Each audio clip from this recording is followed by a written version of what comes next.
Hello दोस्तों, आइए चलते हैं बिहार सुबह की ताजा खबरों की ओर। लेकिन उससे पहले अगर आपने अभी तक इस चैनल को सब्सक्राइब नहीं किया तो कर लें, जिससे कि आपको बिहार सुबह की ताजा खबर रोजाना मिलती रहे। पहली और बड़ी खबर, बिहार फिर से बन रहा देश की राजनीति की धुरी। लालू को साथ लाकर 2024 के लिए सीएम नीतीश ने चली है ये चाल। लंबे समय के बाद बिहार देश की राजनीति के केंद्र में है। नीतीश कुमार भाजपा के खिलाफ विपक्षी दलों को एक करने के राष्ट्रीय अभियान पर निकलेंगे। इसी महीने केंद्रीय गृह मंत्री अमित शाह का बिहार दौरा भी होने जा रहा। क्षेत्रीय दल होते हुए भी जदयू ने जितना व्यवस्थित और योजनाबद्ध तरीके से नीतीश को केंद्र की राजनीति के लिए आगे बढ़ाया है, उतना किसी दल ने नहीं किया है। परिणाम को अगर भविष्य की रणनीति पर टाल भी दिया जाए तो 1974-75 के जेपी आंदोलन के बाद पहली बार बिहार इतने बड़े स्तर पर राष्ट्रीय राजनीति को प्रभावित करने का प्रयास करने जा रहा।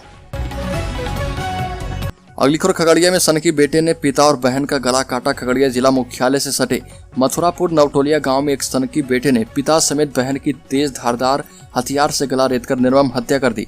मृतक उमेश रंजन उर्फ उमेश चौरसिया और चांदनी कुमारी का शव पुलिस ने घर से बरामद किया है और घटना दोपहर की है। घटना का कारण आरंभिक तौर पर पिता पुत्र के बीच उत्पन्न संपत्ति विवाद बताया जा रहा। आरोपित पुत्र रवीश चौरसिया को पुलिस ने गिरफ्तार कर लिया है।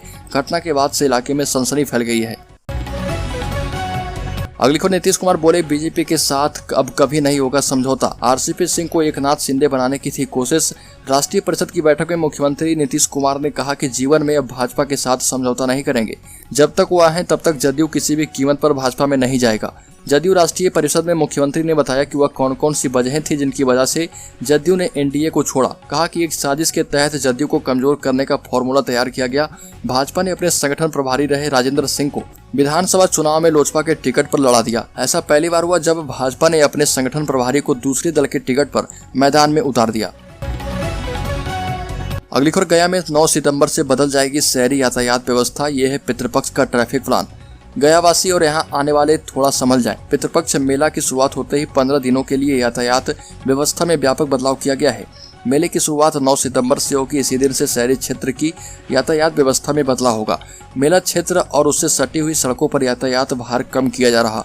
दिन में भारी और बड़ी गाड़ियों का शहरी क्षेत्र में प्रवेश बंद किया जाएगा। इसलिए शहरवासी को 15 दिनों तक बदले हुए यातायात नियमों पर चलना होगा। यह व्यवस्था विशेष रूप से पितृपक्ष मेले में आने वाले पिंडदानियों के लिए की गई है, ताकि उन्हें अपने कर्मकांड करने और पिंड वेदियों तक पहुंचने में कोई असुविधा नहीं हो। अगली खबर, बिहार सरकार बना रही नियुक्ति की नई रूल बुक। इसी आधार पर मिलेगी नौकरी। आपको बता दें कि इस साल राज्य के 893 उच्च माध्यमिक विद्यालयों और 300 अंगीभूत महाविद्यालयों में लाइब्रेरियन की नियुक्ति होगी। इसके लिए शिक्षा विभाग की ओर से पुस्तकालय अध्यक्ष पात्रता परीक्षा के लिए रूल बुक तैयार कराई जा रही। अभी तक अंगीभूत महाविद्यालय में पुस्तकालय अध्यक्ष, पुस्तकालय सहायक के पद पर विश्वविद्यालयों के द्वारा नियुक्ति की जाती थी। इस पर सरकार ने रोक लगा दी है। नियुक्ति में पारदर्शिता लाने के लिए कर्मचारी चयन आयोग को यह जिम्मेदारी दी जाएगी। अगली खबर, मधेपुरा के मुख्यालय डीएसपी रमाकांत चौबे को लेकर वायरल वीडियो मामले में कोसी रेंज के डीआईजी शिवदीप लांडे ने जांच टीम का गठन किया है। जांच टीम की अगुवाई सुपौल के एसपी डी अमरकेश करेंगे। टीम में सहरसा के मुख्यालय डीएसपी एजाज हाफिज मनी, मधेपुरा के इंस्पेक्टर प्रशांत कुमार और महिला थानाध्यक्ष सहरसा प्रेमलता भूपश्री को शामिल किया गया है। टीम को 6 बिंदुओं पर जांच कर 36 घंटे में रिपोर्ट देने को कहा गया। डीआईजी के जारी आदेश में कहा गया कि कई सोशल मीडिया साइट एवं समाचार पत्रों के माध्यम से मधेपुरा के मुख्यालय डीएसपी अमरकांत चौबे के संबंध में कॉल गर्ल संबंधित समाचार का प्रकाशन किया गया, जिसमें पुलिस उपाधीक्षक मुख्यालय मधेपुरा के पास पुलिस अधीक्षक मधेपुरा का मोबाइल चोरी होना एवं उसे कॉल गर्ल के पास से बरामद होने का उल्लेख करते हुए पुलिस उपाधीक्षक मुख्यालय मधेपुरा पर कई गंभीर आरोप लगाए गए। अगली खबर, वैशाली में भारी मात्रा में विदेशी शराब बरामद, 2 गिरफ्तार। बिहार के वैशाली जिले के भगवानपुर थाना क्षेत्र से पुलिस ने भारी मात्रा में विदेशी शराब के साथ 2 लोगों को गिरफ्तार कर लिया है। इस दौरान 40 कार्टन हरियाणा निर्मित विदेशी शराब बरामद की गई। बरामद शराब की कीमत करीब 4 लाख रुपए है। सूत्रों ने बताया कि कारोबारी कुंदन कुमार और चालक विष्णु को गिरफ्तार कर लिया गया है। पुलिस उनसे पूछताछ कर रही है।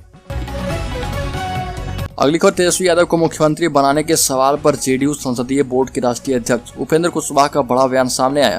तेजस्वी यादव को बिहार की कमान देने पर कहा कि अभी इसकी जरूरत नहीं है। फिलहाल नीतीश कुमार ही बिहार के मुख्यमंत्री बने रहेंगे। अभी तेजस्वी यादव को बिहार की कमान नहीं सौंपी जाएगी। उपेंद्र कुशवाहा ने कहा कि नीतीश कुमार बिहार के सीएम होने के साथ साथ पूरे देश की विपक्षी एकता को मजबूत करने का काम करेंगे। इससे बिहार का विकास कार्य प्रभावित नहीं होगा। उपेंद्र कुशवाहा से पूछा गया कि जब नीतीश कुमार केंद्र की राजनीति में सक्रिय होंगे तो क्या बिहार में तेजस्वी यादव को कमान दे देना चाहिए। इन पर उन्होंने कहा कि इसके पहले भी नरेंद्र मोदी गुजरात के मुख्यमंत्री रहते प्रधानमंत्री चुनाव की तैयारियों में महत्वपूर्ण भूमिका निभा चुके हैं। उपेंद्र कुशवाहा ने बीजेपी को 50 सीटों पर रोकने के फॉर्मूले को लेकर कहा कि सभी विपक्षी एकता अगर एक साथ एक मंच पर आएगी तो सब कुछ संभव है। हम सभी की सबसे पहले प्राथमिकता देश में मोदी को सत्ता से बेदखल करना है। अगली खबर, बिहार सरकार के पूर्व मंत्री कार्तिक कुमार को अरेस्ट वारंट लेकर खोज रही पटना पुलिस। बिहार के पूर्व मंत्री हुए अंडरग्राउंड। पटना पुलिस पूर्व मंत्री के पैतृक और सरकारी आवास तक वारंट लेकर पहुंची थी, लेकिन उनके नहीं रहने के कारण उनकी गिरफ्तारी नहीं हो पाई। पटना पुलिस अब उनकी गिरफ्तारी का वारंट कोर्ट में वापस करेगी। पटना पुलिस अब फिर से कोर्ट से नॉन अवेलेबल वारंट के लिए आग्रह करेगी। आपको बताते चले कि पटना हाईकोर्ट इस मामले में पहले ही पूर्व मंत्री की अग्रिम जमानत अर्जी को खारिज कर चुकी है। इसके बाद से उनकी गिरफ्तारी पर तलवार लटक गई थी।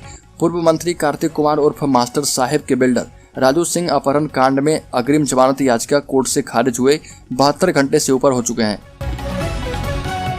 अगली खबर, भूमि विवाद के लंबित मामलों की मॉनिटरिंग अब होगी ऑनलाइन। भू समाधान पोर्टल हुआ शुरू।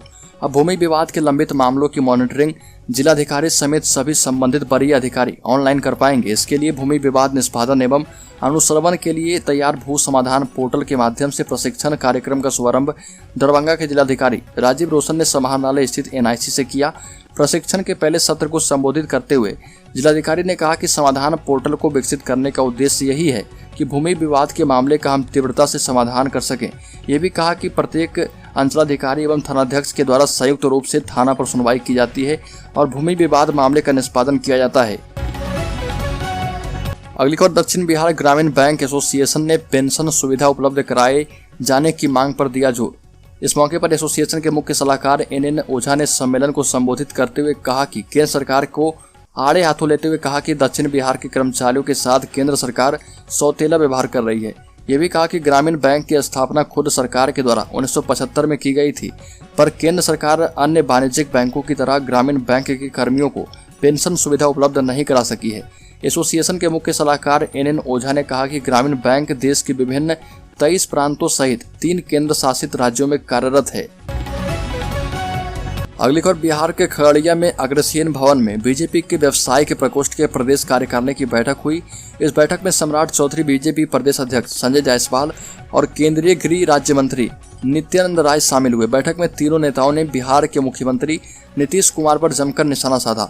बिहार बीजेपी अध्यक्ष ने कहा कि जो व्यक्ति 50 विधायक बिहार में नहीं जीत सका, वो व्यक्ति हमें धमकाता है कि 50 से कम सीट आएगी। ये भी कहा कि नीतीश कुमार पेंडुलम की तरह डोल रहे। अगली खबर, देश में बढ़ती महंगाई के खिलाफ कांग्रेस ने दिल्ली के रामलीला मैदान में हल्ला बोल रैली की। इसमें राहुल ने कहा कि देश में मीडिया, प्रेस और इंस्टीट्यूशन सरकार के दबाव में, ऐसे में हमारे पास जनता के बीच जाकर सच बताने के अलावा कोई रास्ता नहीं है। राहुल ने कहा कि देश के 10 से 15 अमीर लोग जो सपना चाहे देख सकते हैं, गरीबों के साथ ऐसा नहीं है, लेकिन यह देश उद्योगपतियों का नहीं गरीबों का है। राहुल गांधी ने कहा कि नफरत डर का एक रूप है। जिसको डर होता है उसी के दिल में नफरत पैदा होती है। हिंदुस्तान में डर बढ़ता जा रहा, भविष्य का डर, महंगाई का डर, बेरोजगारी का डर बढ़ता जा रहा है। इसके कारण हिंदुस्तान में नफरत बढ़ती जा रही। तो दोस्तों, बिहार सुबह की ताज़ा खबरों में अभी के लिए इतना। अगर आपने अभी तक इस चैनल को सब्सक्राइब नहीं किया तो कर ले, जिससे कि आपको बिहार सुबह की ताज़ा खबर रोजाना मिलती रहे।